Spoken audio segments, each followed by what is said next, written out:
Hey, what's going on, Nole Nation? It's CJ Wilson here with Dope Talk. Of course, I am your host. We have another episode of Behind Enemy Lines as FSU comes off the bye week. Try to bounce back after this losing streak, 0-4 in the last four games. Perfect bye week. So we have the Wake Forest Deacons are coming into town for homecoming, and I have a special guest with me for this episode of Behind Enemy Lines. A friendly face on Dope Talk. We have Conor O'Neill, reporter for Wake Forest on 3 affiliate site, the Deacon Illustrated. Conor, how's it going?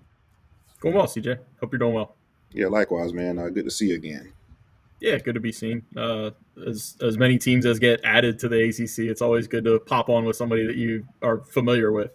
Right, tell me about it. It's been crazy. Of course, FSU played Stanford the previous game, so that was kind of a weird situation, and kind of, I guess starting relationships and reaching out and that type of deal. But and then the game being so late, scheduling as far as time zones and that type of deal. So yeah, it's been crazy. So I agree to have a familiar ACC foe, right? Yeah, yeah, yeah. I had one day. I drove up to Blacksburg for Wake's game up there, and then was able to drive back to Kernersville, which is right between Winston-Salem and Greensboro in North Carolina. And I made it home in time to watch Duke's game at Cal. So Crazy how road, that sounds, right? yeah, that was a long day. Road trip up there, cover a game, write stuff, drive back, still have enough time to cover another ACC game on the opposite coast. Right. College football, man. You gotta love it. All right, jump into it. Before we get started, make sure you guys hit that like button and subscribe to the YouTube channel if you haven't already. So again, hit that like button and subscribe to the channel. All right, so it's interesting times up in Wake Forest, as you know, first year head coach Jack Dickert, 5-2 record for Wake Forest, looking pretty good thus far. A lot of promise, in my opinion, just seeing how Wake Forest has been playing. Let's talk about the energy around Winston Salem with the first year head coach and having the good season thus far within the season. Oh, it's one Good. of the first things. One of the first things we were writing about in spring practices was how different the energy was and the vibe shift of the program. Pretty much, it was stuff as simple as like players' attitudes. Obviously, that comes a lot from the returning guys, and they had a lot of guys leave. They had to overhaul the roster, just like most first year head coaches. But the guys that had been through the last couple years, back to back 4-8s, they were ready to tell us how different things were. And it was stuff as simple as playing music throughout practices. It used to be you'd only hear music on the loudspeaker for like stretching periods, and then they do maybe one or two one-on-one drills would have music blaring, but they played music throughout the day, throughout the whole 2 hours in spring practices. They did that in fall camp. Gets a little more juice in the bodies of 18 to 23-year-old kids. Um, Nobody's taking themselves too seriously out there. You see a couple random dance moves busting out. Just a little more positive vibes. I mean, it's always going to be easy to say this when you have a new staff coming in, and the previous staff, they were successful. I mean, Dave Clawson did some things at Wake Forest that people wouldn't have thought possible in the current climate. I mean, they were ranked in the CFP a couple years. They went to the ACC championship game 4 years ago, but things had gotten stale. I mean, that's you can say that and still be respectful of what they accomplished. They had just kind of they had run their course. Dave was kind of burnt out on the current state of college athletics. He was tired of a player or two getting poached in the spring portal. He was tired of, Dave was a consummate teacher, and he always wanted to be teaching throughout the season. The last thing he wanted to do was be meeting at players like this time of year to see who wanted an NIL bump, who was thinking about transferring, who wants more playing time, or they're going to leave. Like, that was never what he wanted to be doing. So he goes out, and Jake Dickert has a GM. Rob Schlager came in. Clausen had a GM, but it was a former position coach. I think Rob Schlager's a little better of a fit for what we think a college GM should be, and they've put together the results on the field. All right, guys, we have a new sponsor here with Dope Talk. Dope Talk is brought to you by FastPay. FastPay provides a corporate MasterCard built for business expenses such as travel, lodging, entertainment, shipping things, hell, you name it, they have you covered. You get 2.25% cash back on all business expenses in perpetuity, no annual fee or no monthly annual fees at all. Tap in with FastPay. Make sure you guys hit the link, and also the website is right there on the front screen. 2.25% cash back on all your business expenses. It was crazy you mentioned it as far as the shift in the landscape of college football and how things have changed from traditional, I guess you could say, quote unquote, traditional type of ways and what Clausen was used to, and then you have a new head coach that comes in, brings in the GM, and things are kind of clicking, understanding the new landscape and how to bring in players, and how to, I guess you could say, quote unquote, recruit and that type of deal. So really interesting the perspectives of how college football have shifted rather within recent years. All right, let's move on to the quarterback position and speak about that. So we have Robbie Ashford, who's the perceived starter. Now, last week, I believe he did get hurt, if I'm not mistaken, and backup Deshaun Purdy came in. Well, I guess you could talk about what transpired and is Robbie expected to play, and if so, what do you get out of him or the backup in Purdy? Yeah, I honestly, I think it'll be a little bit of both of them. If Robbie is 100% healthy, he's the starter. That's just the issue of he had a banged up knee against Georgia Tech, and that game was about a month ago. He came back from that and was playing with a brace, and then uh, believe it was at Virginia Tech the following week.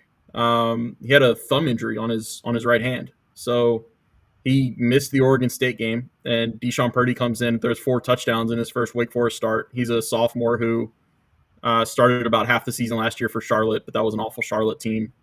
Florida actually wanted him to come down and be DJ Lagway's insurance I policy remember this that. year. Yeah, that's right. That's him. Yeah, So and he'll make some throws that make you think like, oh yeah, that's why Florida would have wanted him to come in and be a backup and kind of be a little bit of a project for them. He'll also do some things like turn the ball over. He had three turnovers against SMU. He had a couple plays against Oregon State that if Oregon State guys could catch the ball or were in better positions, they would have been turnovers too. He's a raw guy with an electric arm. He started against SMU. He played 2 series and was pretty bad. He got his bell rung. I think it was a second down sack. So Robbie had to go in because Deshaun's helmet popped off. So Robbie went in for him. Robbie played most of the first half after that. He was pretty ineffective. I mean, Wake scored a touchdown and got a field goal. They kicked the field goal first. When they kicked the field goal, it was, I think, a 14-yard drive. They were still in negative yardage, I believe. And 14 yards was the longest drive. It came after a 9-yard punt. I mean, Wake's offense could not move the ball at all. They went back to Deshaun Purdy at the end of the first half. He played the whole second half. Jake told us after the game that basically Robbie was not 100%. He tried to gut it out. They're trying to get him to 100% for this game, but there's no guarantee about that. It's kind of we'll see what the Thursday night injury report says, and kind of go from there. I kind of anticipate. I would anticipate Deshaun starting again. I would anticipate if he has problems, if he struggles, especially with the turnovers, because I don't know how this team can survive turning the ball over 5 times and expecting to win another game. That was against SMU. They had 5 turnovers. SMU scored 0 points off of those 5 turnovers, which was just so fluky. Um, and I would think if Deshaun struggles or turns the ball over, it'll go back to Robbie. that's going to be interesting to see how that dynamic works. And I do understand your point of view as far as you can't turn the ball over. 5 turnovers is definitely a lot. All right, let's move to the running back position. This is a position that's been pretty good for Wake Forest and Damon Claiborne, a very productive running back. Let's talk about what he brings to the table in that running back room as a whole.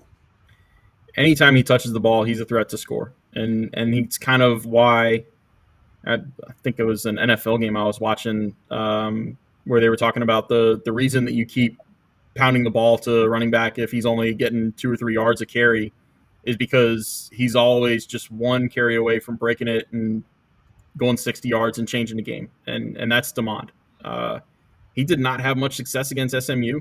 He missed a couple holes, and he's been a little maybe jittery is the right word for this. He's at times I think he's pressing. I think he's trying to turn everything into a touchdown run. When yeah, you want him hunting the explosives because he's good enough to break some explosives where there's nothing there, but you don't want him doing it at the risk of going backwards, getting you behind the chains. And he's done a little bit too much of that. Still one of the best running backs in the league. Don't get me wrong. I mean, he is He is the best player on this team, and he is the most important player to the offense, no matter who's playing quarterback. They just need him to be a little more efficient and kind of take an 8-yard gain instead of hunting for an 80-yarder. Right. Yeah, because I agree with you. That 80 yarder will definitely come if you be consistent, keep sticking with it, especially with the dynamic playmaker as Claiborne. We went to the cat to the excuse me, to the pass catchers. There's a few receivers that stand out to me along with a tight end. You got Chris Barnes, Sterling Bokalter, Michael Mays Jr., who ironically is a Florida kid that Florida State had recruited at a certain point, in Eni Falahe. So let's speak about the pass catchers and what they bring to the table. Chris Barnes has been kind of the revelation. We saw about 3 weeks of fall camp, and all 3 weeks I would have told you he was a decent player, but Carlos Hernandez was the one who was in the slot and who was the starter and was kind of the guy who would always be there on the third downs and the situational stuff, making a key catch. And he got into the season and he struggled with drops, a little bit of confidence issue, I think, with him. He's also the punt returner, and he muffed a couple last week. And Chris Barnes is the one that's a redshirt freshman. Dickert told us they wanted to play him last year at Washington State, but he got banged up in practice, so he wound up 4-game redshirting. And man, he's electric. He's the other one on the offense that every time they put the ball in his hands, you have a feeling like something special is going to happen. And they'll get him on jet sweeps, and you might TFL him three jet sweeps in a row. But they're gonna keep trying to hit it because once he gets into the open field, he's really fast. He's from Houston. I think he's from the kind of famed Houston powerhouse, North Shore. Mm-hmm. He wasn't even a starter for them. Is the way Dickert explained it to us. Like he was just kind of a special teams and situational guy that they throw the ball to, but he had a really good 100-meter dash. He showed enough on his tape to get recruited to Washington State, and now he's proving at like 5'7", 165 pounds that he's got a place in power conference football. All right. Yeah, And then the other guys, I mean, Micah May. It's hard to judge the perimeter receivers because they're passing. Whoever's been playing quarterback has been so erratic. Ashford and Purdy have both been around 50% each game. There are some games that it feels like those guys are running routes just for cardio. They're having bounce passes thrown to them. They're having the ball thrown 10 feet over their heads, wide left or right. I mean, they're not the most accurate quarterbacks. And then what you also get with that is sometimes when they do get thrown the ball, they drop them because they're pressing a little bit more. You get a little more pressure on yourself when you finally get one put on your numbers, and you're trying to turn up and turn it into a huge gain because it's actually there for you instead of needing to reach outside your catch radius. So they're dangerous when they get the ball. It's just a matter of how accurate whoever's playing quarterback is. Eni Falahe, the tight end, that's another one. I mean, the guy was at UMass for 3 years. He was at Utah Tech last year, which was I think they were 1-11 in the FCS. So between UMass and Utah Tech for 4 years, I think he won 6 games in his career. And now he's a part of a 5-2 team. that And Wake Forest. he looks every bit the part of an NFL tight end. I mean, he is big, physical, fast. He's got great hands.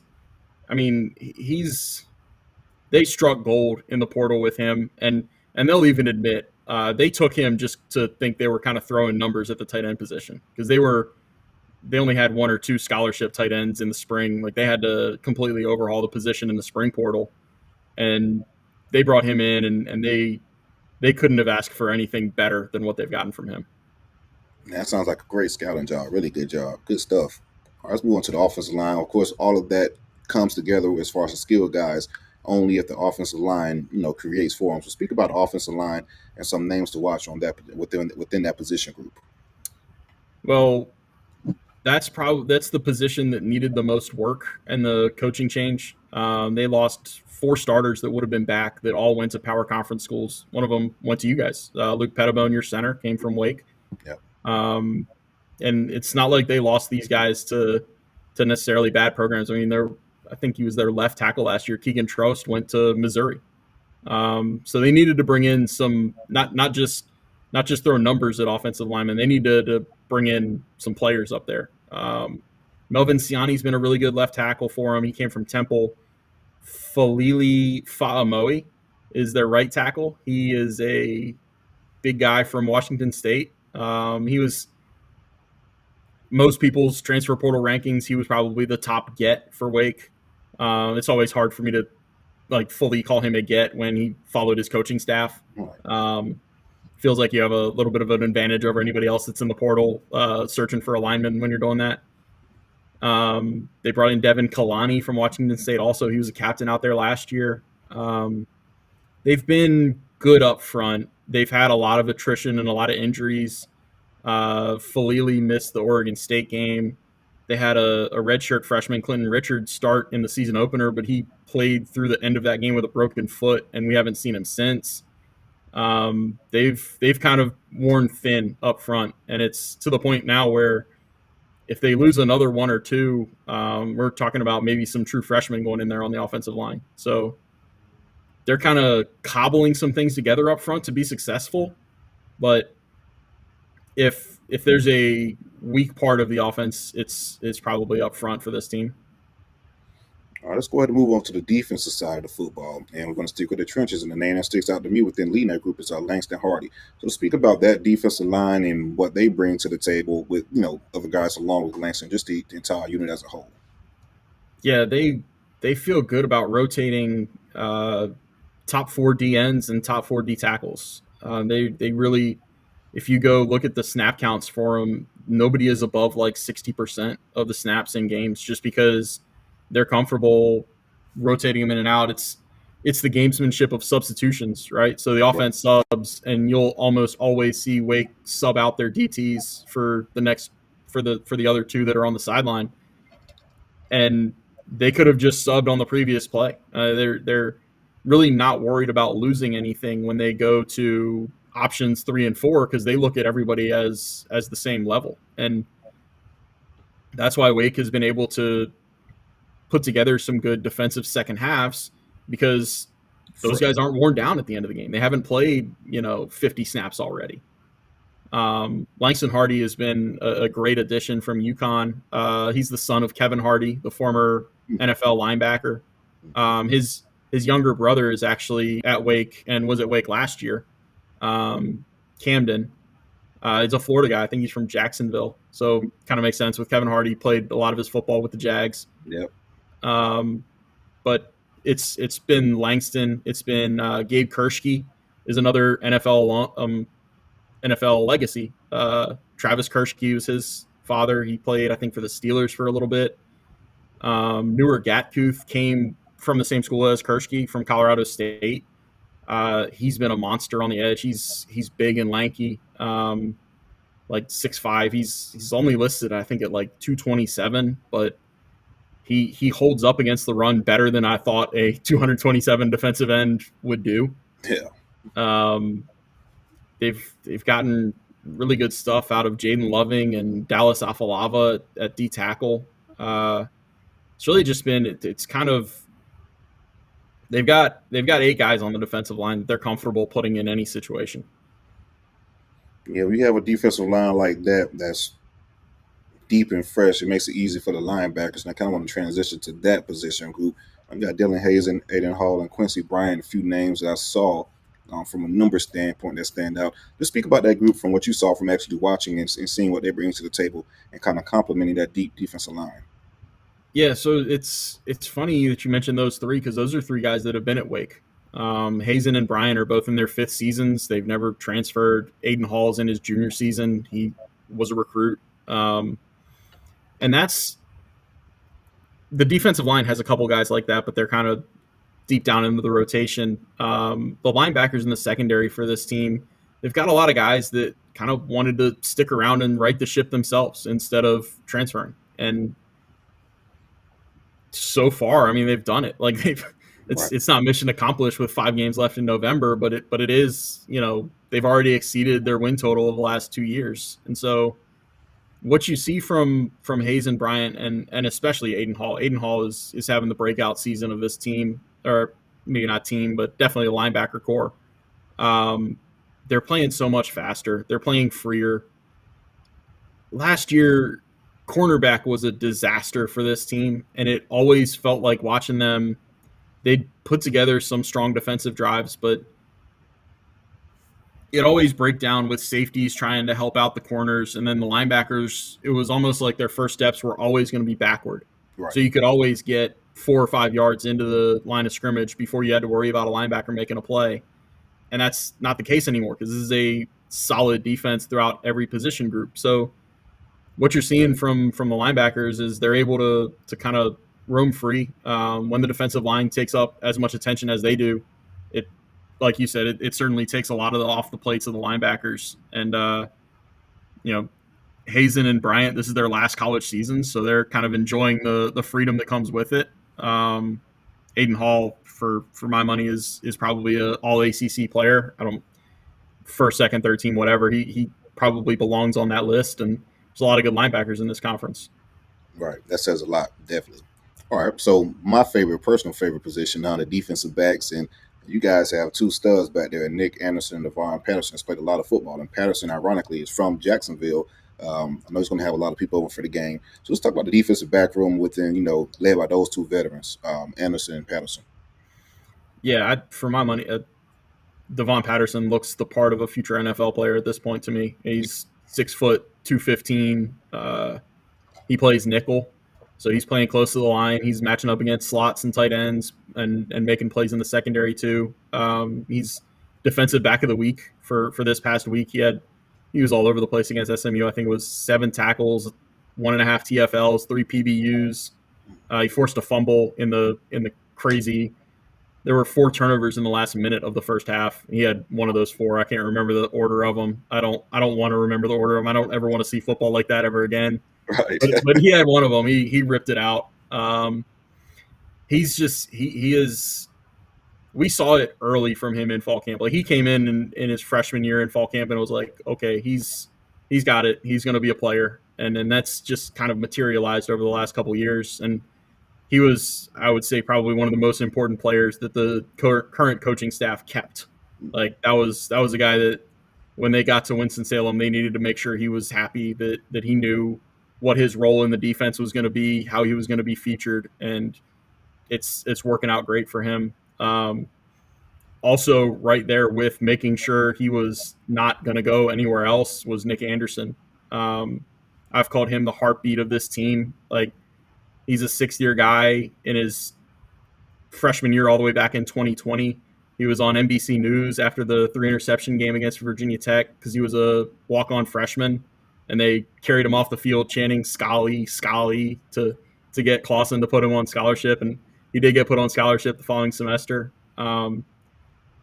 He's kind of had an odyssey of a college football career. Like he had that start that everybody's going to remember.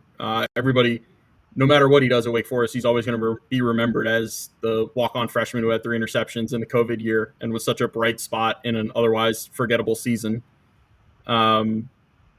He missed a season because of injury. He had a fracture in his foot that he just kept re-injuring every time he would get close to coming back.